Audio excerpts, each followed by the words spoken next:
তো হ্যাঁ রান্না বান্না কত দূর? রান্না বাড়া আর বললো না। সবে এই যে সবকিছু কাইটে কুইটে নিলাম। দুই পদের তার মধ্যে মাংস আনছো, একটা খাসির মাংস, আবার মুরগি, তারপরে আবার এই যে কি বলে এটা, খাসির তেল, এটা আবার পকোড়া খাওয়া। তাহলে বলো তো এত কিছু হয় একবারে? করতেছি আস্তে আস্তে। আগে মুরগি ছেলে তো খাসি খাবে না, ওর জন্য তো মুরগি নিয়ে আসলাম।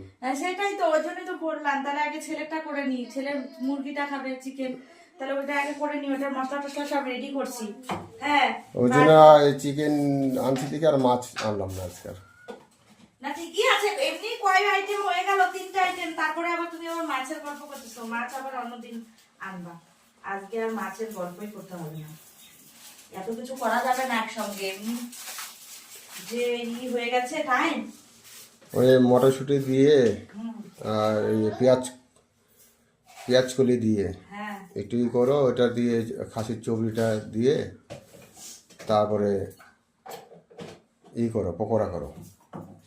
ঠিক আছে, সবই করবো। আগে আমি এই যে মাংসটা বসাই, মাংসটা হয়ে গেলে পকোড়া ভাজতে টাইম লাগবে না তো, বুঝছো? এটা তো তাড়াতাড়ি হয়ে যাবে। খাসির চর্বি আর এটা আবার আগে করে রাখলে তো জমে যাবে, সেজন্য এটা একদম গরম গরম ভাজবো, গরম গরম খাবা। খাসিটা আগে মুরগিটা বসায় নিই, তারপরে মিক্সার গ্রাইন্ডারে ঢাকনা এটা করে নিয়ে তারপরে ওটা বসাচ্ছি, বুঝছো?